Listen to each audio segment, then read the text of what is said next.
Buenos días a todos los amigos de Hoja de Ruta Radio, bienvenidos a una nueva edición de Otras Voces. Hoy jueves 18 de junio del 2020, siendo las 12 horas con 18 minutos, damos la más cordial bienvenida a todas las personas que se conectan con nosotros y también damos la bienvenida a la asambleísta Cristina Reyes, con quien vamos a conversar sobre algunos temas, especialmente sobre las denuncias que ella ha planteado a la ministra del Interior. Estimada asambleísta, muy buenos días, bienvenida a Hoja de Ruta Radio.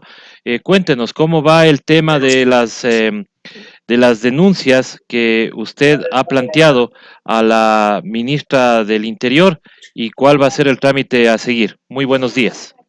Buenos días, estimado César. Un saludo, un abrazo para toda su audiencia y gracias por la oportunidad. El país está viviendo momentos que probablemente jamás nos imaginamos que viviríamos. Una pandemia que azota a nuestra patria, que genera miles de muertos, sobre todo teniendo como epicentro la ciudad de Guayaquil, y el manejo de una emergencia sanitaria de manera catastrófica, con irregularidades, con negligencia, con irresponsabilidad. Y en medio de todo este drama, que ya se acumulaba las cifras rojas que mantenía este gobierno en temas de desempleo, de inseguridad ciudadana, competencia absolutamente llevada a menos por parte de la señora ministra del Interior y muy mal manejo de la deuda externa, le acotamos esto que es la real peste que ha tenido el Ecuador durante décadas, pero que se ha profundizado en estos últimos meses, que es la corrupción. Una corrupción enquistada en los hospitales, enquistada en el sistema de salud pública. Es que lo hemos visto por todos lados, en contratos petroleros, en negociados, en sobreprecios. Hoy saber que se ha repartido la salud pública como un botín político es simplemente imperdonable. Simplemente imperdonable por todas las personas que murieron y que no tuvieron la oportunidad de tener los protocolos, de tener los equipos respiradores, uso de mascarilla, testeo masivo a la población, como hicieron en otros países para poder enfrentar de mejor forma el coronavirus. A esto se le suma, obviamente, un listado de legisladores que reposen informes periodísticos que a cambio de sus votos les habría sido concedidos espacios en estos hospitales, entre esos también mafias políticas. Y por hacer preguntas en voz alta y con rigor y con determinación a la ministra del Interior, que para la politiquería sí ha sido excelente, ¿quién repartió estos espacios? Porque son espacios que no se compran y están absolutamente impedidos para los legisladores tenerlos, para quienes interpretamos la ley y la cumplimos, por supuesto.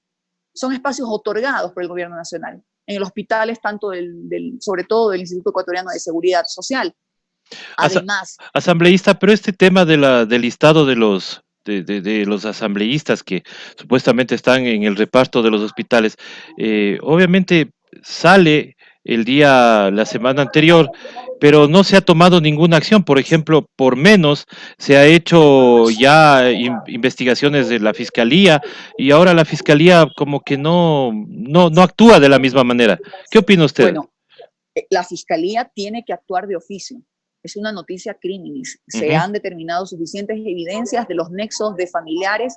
Ya actúa en el caso del asambleísta Mendoza, que realmente ha sido absolutamente vergonzoso ver los vínculos que tenía con el contrato del hospital de Pedernales, encontrarle $1,500,000 a su asesor. Esas cosas, ¿cómo obtuvo el asambleísta Mendoza el acceso a todo esto? No venga la señora Romo a decir que no sabía, que no se entera, cuando ellos están prácticamente, han secuestrado al presidente Moreno y están tomando las decisiones nefastas. Yo he pedido, por supuesto, varias acciones dentro del ámbito de mis competencias. Una, al Contralor, desde hace ya varios meses, de las auditorías que han determinado las irregularidades en los hospitales. Nuevamente le he solicitado una auditoría a los directores de todos los hospitales del sistema de salud pública y del sistema de seguridad social, así como sus gerentes de compras, tanto a su patrimonio como a su gestión.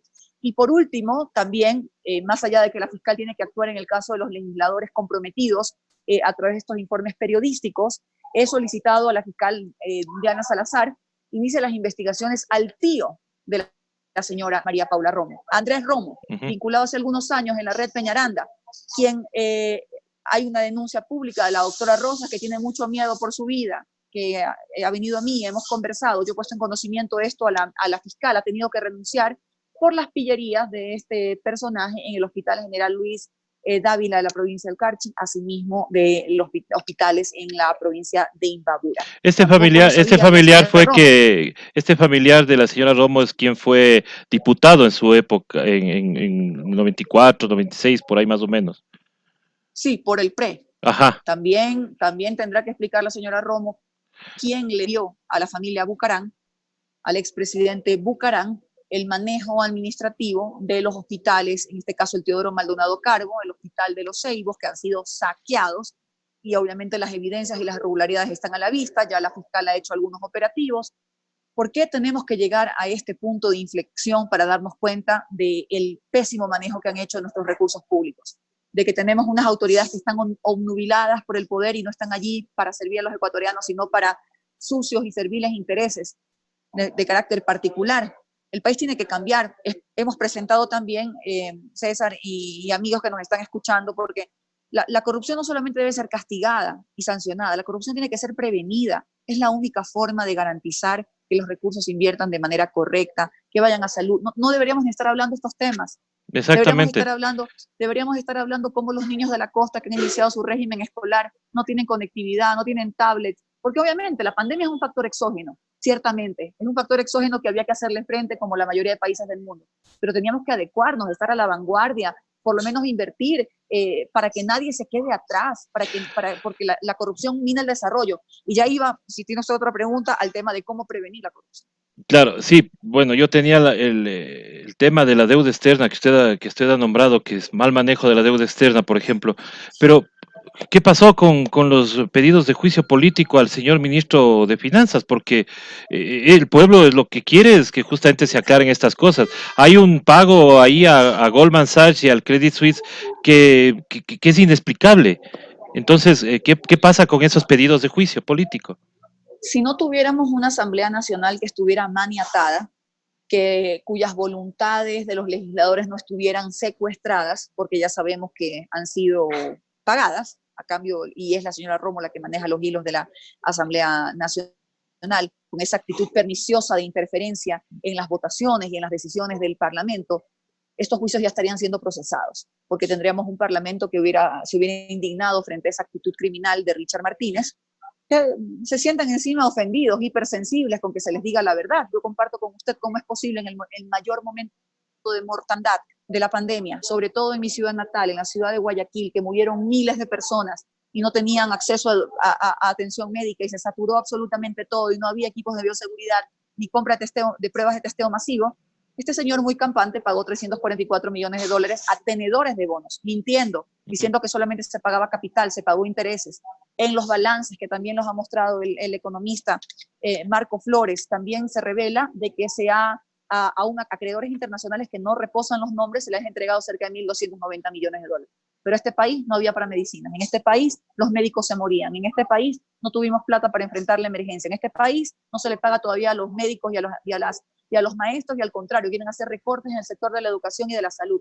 Este gobierno está intentando a través de esta ley humanitaria hacer un recorte a los salarios de los maestros y de otros servidores públicos y por ende también minar su capacidad adquisitiva. Simplemente un criminal.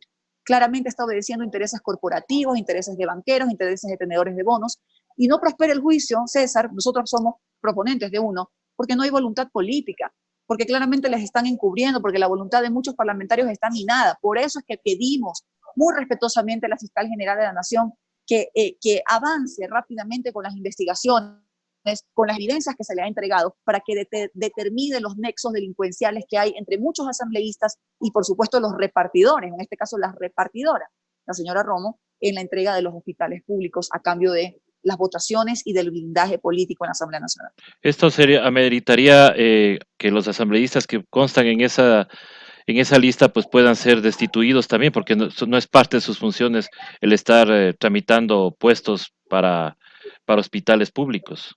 De acuerdo, pero comprende usted también que no es un trámite muy fácil. Ujú. Recién estamos en el del asambleísta Mendoza. ¿Por qué? Porque nos guste o no, estas personas son electas por votación popular. De allí también la reflexión a la ciudadanía qué clase de representantes eligen en las urnas. Usted sabe que para perder esa condición podría existir una revocatoria del mandato, que bueno, ya ahora ya no es posible porque ya estamos bastante avanzados en nuestras funciones, ya casi por terminar, pero un proceso de destitución dentro de la Asamblea Nacional toma su tiempo. Recién en el de Mendoza se ha calificado un par de denuncias, se va a conformar comisiones multipartidistas. Imagínese usted lo que sería una investigación a 35 legisladores.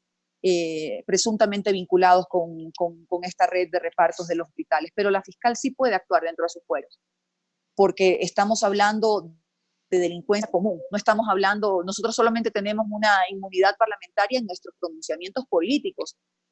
Nadie puede demandarnos por lo que decimos y lo que pensamos en el ejercicio de nuestras funciones. Pero si un asambleísta mata, delinque, roba, saquea, como es lo que está pasando, a cambio de los votos de la señora Romo, por supuesto que tiene que actuar la fiscal de oficio. Y también yo le he pedido respetuosamente que se extienda esas investigaciones, no solamente a los que recibieron, sino a los que repartieron. Así es, estimada asambleísta, eso es lo que esperamos también como el pueblo ecuatoriano. Ahora, una última pregunta ya para ir finalizando, sé que usted tiene otro compromiso. Eh, Gracias. ¿Cómo ve usted ahora este tema de que la oposición a ustedes, en este caso a Social Cristianos, ya les ubican como que están haciendo un pacto con el correísmo porque están votando juntos? ¿Qué opinión le merece ese pensamiento que tiene el pueblo ecuatoriano o a alguna Bueno, parte del pueblo? digamos, esta interpretación o esta lectura que no comparto, la ciudadanía conoce que yo incluso he sido muy dura en mis señalamientos al expresidente Rafael Correa y a muchos personajes de su gobierno, obedece un poco a que durante estas dos últimas leyes tributarias que ha enviado el gobierno, nuestra posición, y no una posición de aquí, de hace pocos días, una posición de hace muchos años, ha sido el no votar a favor de más impuestos, el no aprobar o avalar más impuestos, porque menos ahora, cuando tuvimos el 70% del aparato productivo paralizado, la gente con angustiosas necesidades, con hambre, con pobreza, con desempleo, ¿cómo se les ocurría querer grabar los salarios desde $500 en adelante, o a los profesionales en libre ejercicio con sus utilidades o ingresos del año 2019? Nos opusimos radicalmente. Si a esa postura el correísmo se suma, y ojo, yo señalo que no ha sido una postura coherente o tradicional. Cuando hubo el terremoto de Manabí Esmeralda, el correísmo generó contribuciones, aumentó el IVA en 2 puntos porcentuales, pero en definitiva, si ellos quieren sumarse a esta posición y lo hacen en un momento tan crítico como es el de la pandemia, pues eso no nos convierte a nosotros en aliados de una agrupación política, sino que creo que hay una confluencia bastante objetiva por una situación apremiante que está viviendo el pueblo ecuatoriano de no votar por más impuestos. Asambleísta, y de una vez para terminar, se viene también una posible monetización, como le han llamado, de ciertos bienes públicos. ¿Ustedes qué opinan al respecto? Porque ahí las refinerías, por ejemplo, es un tema que nos preocupa mucho, que vaya a ser eso entregado a manos privadas. Yo comparto que hay algunas empresas que están en manos del Estado que jamás debieron estar en manos del Estado, que su administración, es decir, a través de un proceso de concesión transparente, debería haber pasado a manos privadas. No estamos hablando de despojarnos de la propiedad debe permanecer en manos del Estado ecuatoriano, del pueblo ecuatoriano, pero si vemos que su administración ha sido nefasta, que se han habido pérdidas, que se ha habido un aumento pues, inmenso de personal que podría pasar a manos privadas, ¿por qué no hacerlo? Pero no este gobierno. Definitivamente este gobierno no puede brindar ninguna garantía de que se pueda llevar adelante un proceso de concesión, no de venta, concesión, tanto de un banco como de una empresa telefónica. Asimismo también se hablaba de otras empresas del Estado. Mire que ya dejaron quebrar TAM, una empresa insignia del país que ha mantenido pérdidas no por el trabajo honesto del personal, las azafatas, los pilotos, el personal logístico, sino de esa burocracia enquistada que llevó a la quiebra a esta empresa. Este gobierno no debe liderar ni llevar adelante ningún proceso de concesión, menos de monetización y menos de privatización, si es que lo quisieran, porque seguramente que lo venderían a precio de gallina enferma, seguramente que lo harían alguno de sus compadres, seguramente que lo harían con algún entuerto. Así que esa posibilidad que nosotros conceptualmente creemos debería ser una concesión, le debería corresponder al próximo gobierno, que ni se atreva a minar los pocos activos que le quedan al Estado para pasarlos probablemente a algunos de sus amigotes. Muchísimas gracias, asambleísta, por haber aceptado esta invitación. Esperamos próximamente tenerle acá nuevamente en Hoja de Ruta. Mucho gusto. Muchísimas gracias, asambleísta. Gracias a usted, César, con mucho gusto. Gracias a todas las personas que se han conectado a esta entrevista. Nosotros regresamos más adelante con más aquí en Hoja de Ruta Radio.